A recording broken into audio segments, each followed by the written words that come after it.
Hola a todos, mi nombre es Rosana Chaparro, mi grupo está conformado por Catherine Cordero, Alevis Rodríguez y mi persona. Somos el grupo número 2 y hoy estaremos hablando con ustedes todo lo referente a lo que es el contrato de leasing o contrato de arrendamiento financiero.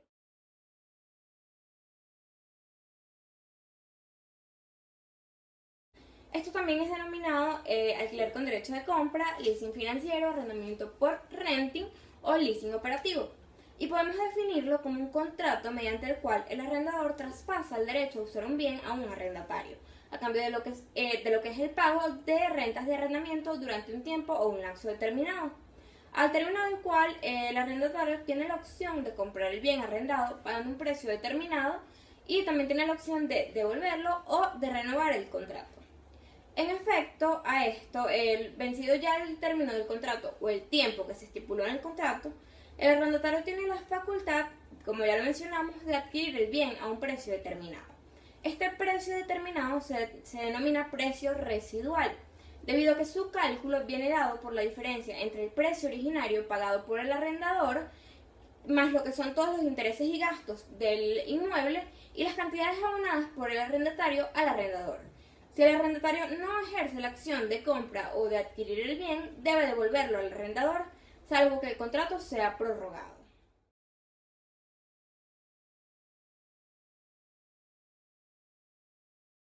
Ahora bien, este tipo de contratos también tienen diversas características que pueden variar de acuerdo a la legislación de cada país. Como características generales de lo que es el contrato de leasing, tenemos que, como se mencionó anteriormente, al finalizar el contrato, el arrendador financiero está obligado a ofrecer a su cliente, que es el arrendatario financiero, la posibilidad de adquirir el bien.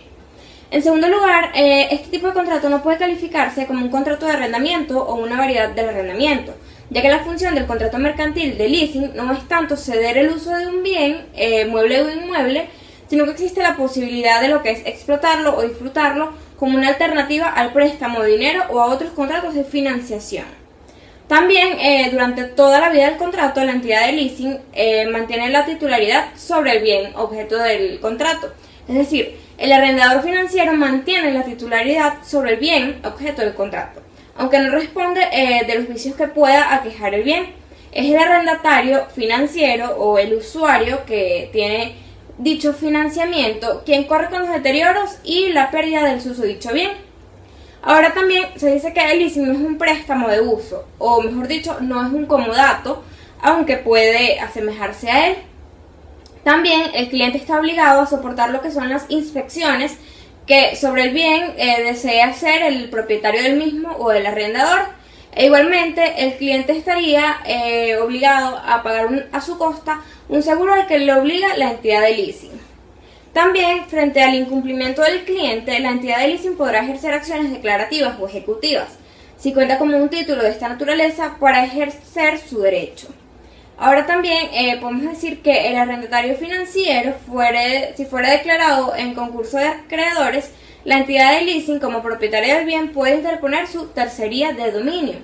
Y el contrato de leasing o el contrato de arrendamiento financiero contiene distintas ventajas de carácter fiscal para lo que son las empresas, ya que es la entidad de leasing la que hace frente a lo que es el pago de impuestos directos como el IVA, entre otros.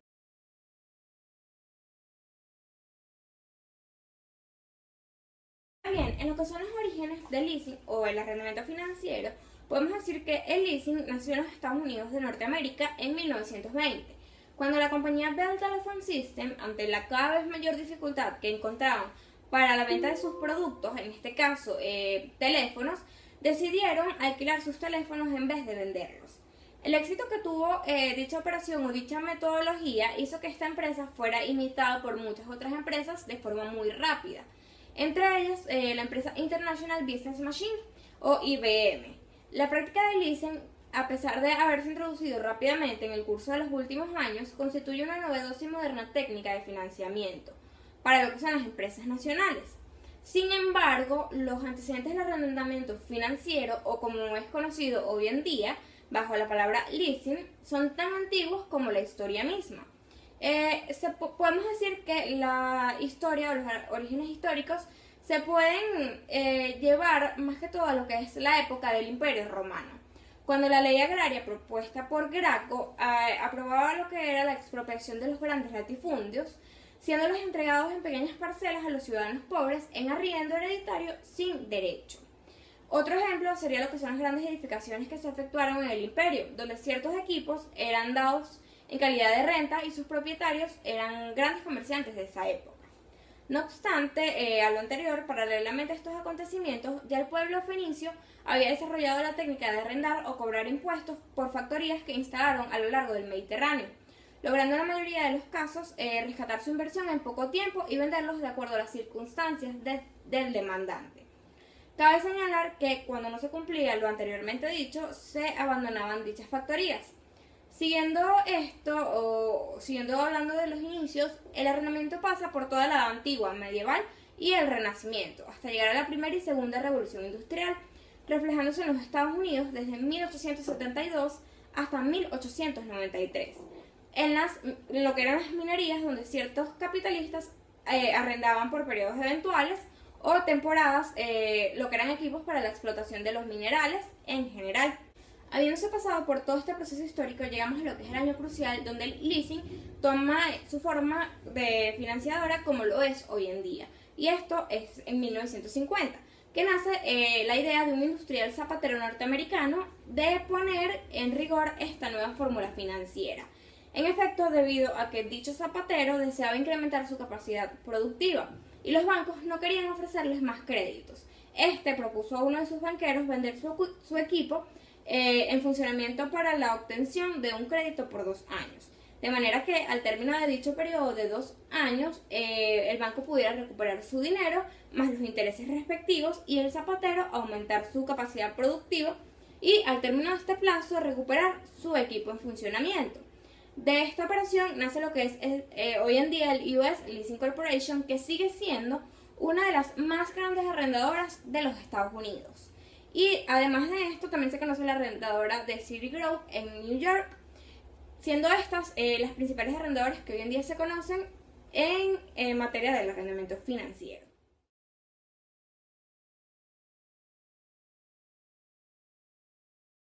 Ahora bien, hablando de lo que es la naturaleza jurídica de dicho contrato, podemos estipular que diversos autores mencionan que no cabe calificar el mismo como un contrato de arrendamiento, pues la función del contrato no es tanto ceder el uso del bien, sino también financiar la posibilidad de explotarlo o de disfrutarlo, como bien muestra que en la práctica del leasing se configura en realidad una alternativa al préstamo de dinero o a otros contratos de financiación, frente a los que proporciona, sin embargo, la garantía adicional representada por la titularidad que la entidad de leasing adquiere y mantiene sobre los bienes adquiridos durante toda la vida del contrato, a diferencia de lo que ocurre, por ejemplo, en un mutuo. Menos aún, cabe considerarlo como a veces se ha sostenido una compraventa a plazos, pues la adquisición del bien por el usuario es meramente eventual y no se produce en todos los casos, aunque ciertamente no cabe negar que en los leasings de amortización total acaban produciéndose efectos económicos muy similares. En especial cuando la vida útil del bien coincide, como suele ser habitual, con el fin del plazo de duración del contrato. Tampoco, en fin, puede reputarse como un comodato o un préstamo de uso, pues este tipo negocial es legalmente incompatible con la percepción de lo que es el arrendamiento financiero. Por esto se estima que el contrato de leasing constituye un contrato sui generis, de carácter, como se decía, ciertamente financiero, pero cuya especificidad radica en que la financiación, en lugar de prestarse directamente al cliente, se le facilita indirectamente, mediante la previa adquisición y cesión del bien, que precisa, es decir, en puridad, lo que es mediante la realización de la inversión por un tercero y su explotación por el interesado. Ahora bien, la teoría general del contrato podemos definirla como el conjunto sistematizado de conocimientos que explican qué es el contrato, cómo funciona, cómo se desenvuelve, cómo se genera, cómo se transmite, cómo se modifica, cómo se extingue, es decir, todos los efectos que se producen en el contorno jurídico de las personas que intervienen en él, donde debe ser cumplido, en su caso, el lugar donde debe ser reclamada su ejecución forzosa o su rescisión, cuáles reglas le pueden ser válidamente aplicadas por los forjadores, cuáles deben ser las reglas de interpretación del mismo, todo ello explicando las reglas genéricas para lo que es el contrato en general como acto jurídico y las específicas en relación a cada tipo de contrato en particular. Normalmente, muchos aspectos estudiados por la teoría general del contrato son abordados dentro de lo que es el estudio de la teoría general de las obligaciones. En consecuencia, aquella constituye un apartado especial de esta última. Se dice para el autor Carrillo que el estudio de la teoría general del contrato comprende una base de conceptos fundamentales, en los que se precisan los elementos necesarios para analizar sus efectos, y concluye con el examen de la etapa de cumplimiento de las obligaciones. Si bien, como ya se mencionó en el caso del contrato de leasing, el contrato de leasing lo que busca no solamente es dar el bien al arrendamiento, sino darle la posibilidad al arrendatario de el uso y la explotación de dicho bien. En esto se basaría la teoría general del contrato de leasing.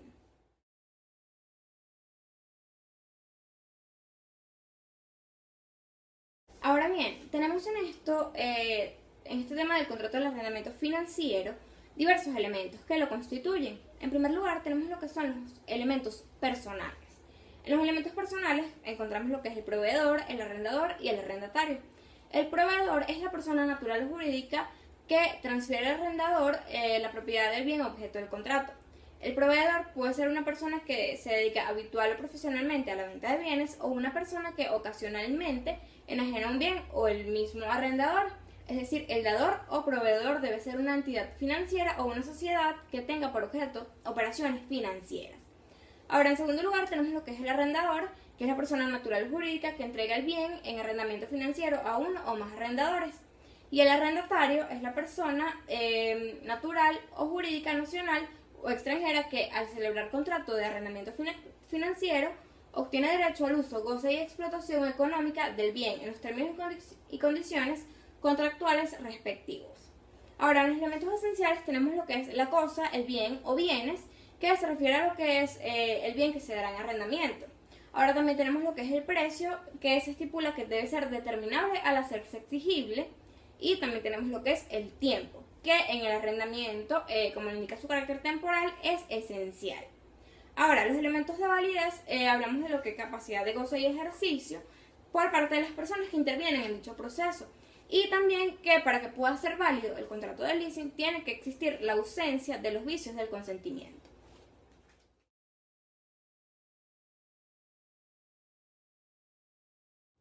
Ahora bien, cuando hablamos de la tipificación del contrato, podemos decir que el contrato de arrendamiento financiero, también denominado leasing, es un contrato nominado, regulado por la Ley General de Bancos y otras instituciones financieras, conforme al cual se adquiere un bien para su uso sin que se le transfiera la propiedad por un tiempo específico contra el pago de una especie de canon, que incluye la amortización de su precio y de los intereses. Ahora bien, el objetivo o la finalidad del contrato de leasing podemos decir que es otorgar una alternativa de mediano y largo plazo para que lo que es adquirir todo tipo de bienes sin afectar el capital de trabajo y sin reducir la disponibilidad del crédito tradicional. Las empresas tienden a buscar siempre el aumento de las utilidades en beneficio de sus accionistas. Para ello es importante que se ofrezcan nuevos productos, se abran nuevos centros de fabricación, se obtenga más materia prima o más tecnología para la fabricación. Lograr esto implica invertir una gran cantidad de recursos monetarios que en el mayor de los casos no se tienen o no se cuentan con ellos. Para ello se han creado compañías denominadas arrendadoras financieras que dan la solución a este problema accediendo a comprar el bien interesado. De igual manera, algo típico a nivel personal se da cuando se desea adquirir un bien de muy alto valor como un carro o una casa, y las arrendadoras financieras suelen ser una excelente opción para ello. Las arrendadoras financieras tienen la obligación de adquirir mediante un contrato determinado bienes y de conceder su uso o goce temporal a una persona física o jurídica en un plazo forzoso. Tal persona, beneficiaria del bien, se compromete a realizar pagos parciales que cubran el costo de ese bien. El interesado puede solo utilizar el bien o tener la posibilidad de adquirirlo a pagos. Los arrendadores son beneficiados ya que a cambio cobran una comisión que va incluida en los pagos pactados en el contrato. Ahora, lo que son las arrendadoras financieras funcionan muy similarmente a los créditos, pero en vez de ser dinero son bienes materiales. En la mayoría de los casos los arrendadores generan un mejor costo o un beneficio del uso de estos instrumentos financieros.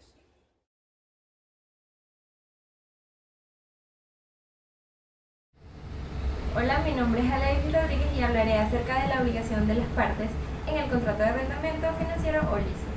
En cuanto a las obligaciones del sujeto activo o las obligaciones del arrendador, se entiende que se afirma en un contrato de arrendamiento financiero o leasing, ambas partes adquieren una responsabilidad u obligaciones entre ellas, pero también una serie de derechos. Conocerlos es muy importante, ya que permite resolver las deudas y comprobar que el contrato incluye todos los puntos esenciales que en un futuro pueden llevar a malentendidos entre estas mismas partes. Debido a esto, se considera que el arrendador tiene las siguientes obligaciones. En primer lugar, entregar el bien en perfecto estado para el uso convenido o natural de lo arreglado. En segundo lugar, conservar el objeto o bien en ese buen estado y responder por los vicios o efectos ocultos o defectos ocultos de la cosa arrendada. En tercer lugar, garantizar el uso o goce pacífico del objeto por todo el tiempo que tenga duración el contrato. Y en cuarto lugar, recibir o en su caso exigir una renta adecuada y acordada previamente en el contrato. Ahora bien, en cuanto a las obligaciones del sujeto pasivo o el arrendatario, que es quien hace el contrato con el oferente, se entiende que en un contrato de arrendamiento financiero el arrendatario es la persona que adquiere el derecho de usar el objeto o el contrato a cambio del pago de un canon, ¿verdad? En el caso del leasing, la firma del contrato implica que éste debe cumplir una serie de obligaciones previstas en el mismo y que por supuesto tiene una serie de derechos. En esto se entiende que estas obligaciones son, en primer lugar, pagar la renta. Número 2, usar debidamente el bien u objeto. El número 3, conservar el bien u objeto en el mismo estado que se le entregó. Y el número 4, avisar de las reparaciones necesarias y de las novedades dañosas que pueda adquirir el objeto o el bien. Y los derechos que tiene el mismo son a la utilización del bien durante el periodo temporal estipulado en el contrato y podrá adquirir el bien utilizado una vez que haya terminado el contrato de leasing si así lo desea.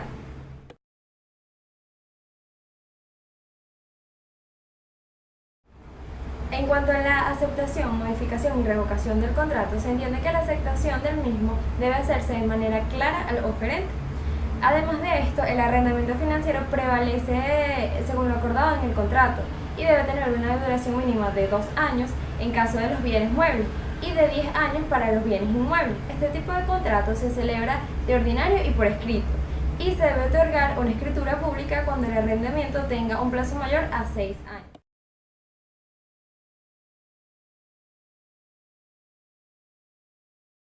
Por otra parte, en cuanto al valor del silencio, inicialmente debemos saber que el silencio consiste en la ausencia de todo comportamiento, es decir, no solo en abstenerse de pronunciar o escribir palabras, sino también de realizar actos, signos o conductas.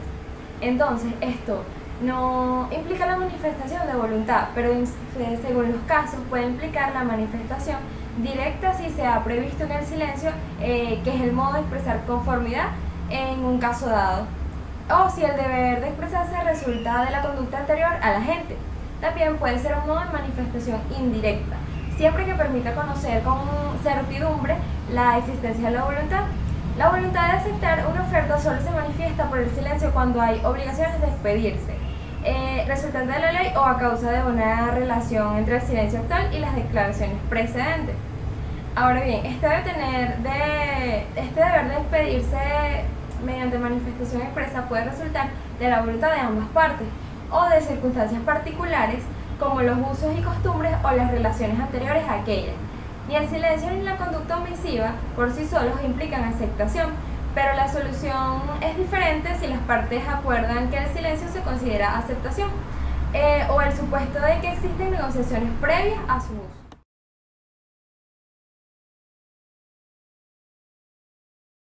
Continuamos con la posibilidad de celebración del contrato de acuerdo a las nuevas tecnologías de información y comunicación.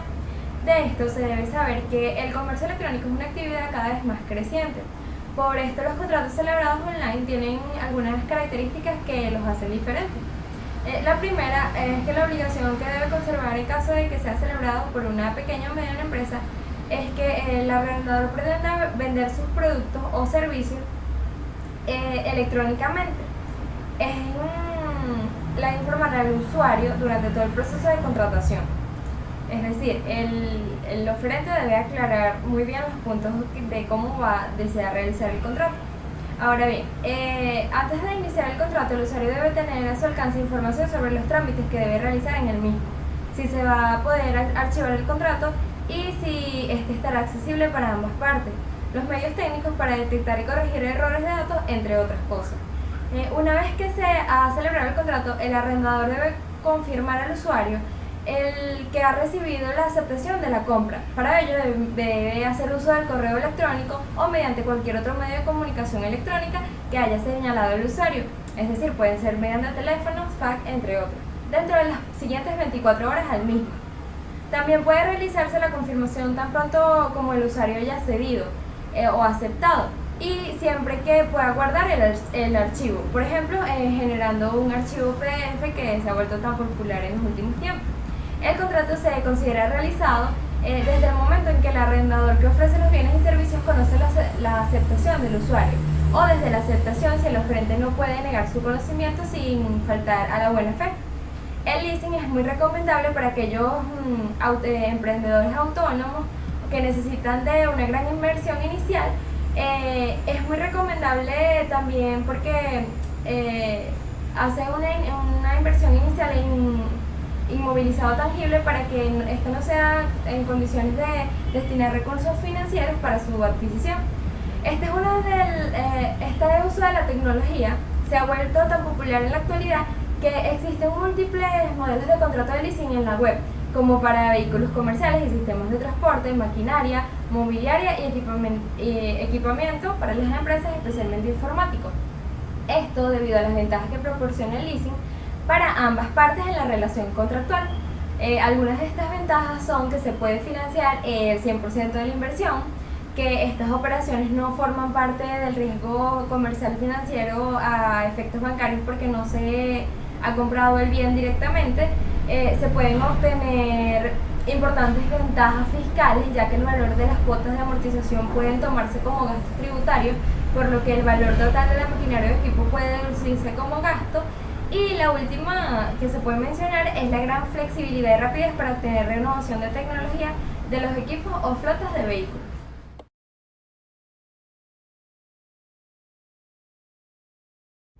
Y por último, en cuanto a la extinción del contrato, el contrato de leasing puede extinguirse de dos formas. Primero, por la extinción normal, que es el vencimiento del término, porque la duración del contrato debe aproximarse a la vida útil estimada del bien por las partes al momento de celebrar el contrato. El tomador de leasing tiene una triple opción, que es comprar el equipo, continuar con el leasing o restituir los bienes a la sociedad. Al finalizar el contrato de arrendamiento financiero, el arrendador puede decidir entre las siguientes opciones. La número 1 es realizar la opción a compra, pagando por el bien un porcentaje del valor original que desee que al inicio se puede convenir, siempre y cuando la cantidad que resulte sea inferior al valor en el mercado del bien, al momento de ejercerlo. La número 2 es participar en el producto de la venta o el bien arrendado, donde el arrendador pondrá a la venta el bien en objeto de arrendamiento y le entregará al arrendatario un porcentaje que se fijará las partes de común acuerdo de la calidad cantidad que se obtenga en el mismo.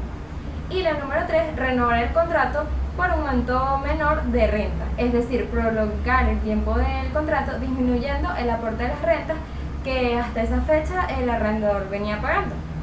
Y la número 2 es la extinción anormal, la cual puede darse por el pago o resolución expresada en el contrato. Se da en los casos de la falta de pago de 2 o más cuotas consecutivas o en el retraso del pago de más de 2 meses, que esto faculta a la locadora a resolver el contrato. Además, las cuotas periódicas a abonarse por el arrendatario podrán ser pactadas en moneda nacional y ser fijadas o variables o reajustables incluso. Sin perjuicio de los correspondientes intereses, en un contrato se podrá pactar por mora en el caso de las cuotas. Asimismo, la falta de pago de 2 o más cuotas consecutivas o el atraso del pago obligará a las partes a prescindir del contrato. Fue toda la exposición acerca del arrendamiento financiero o el contrato de leasing. Muchas gracias.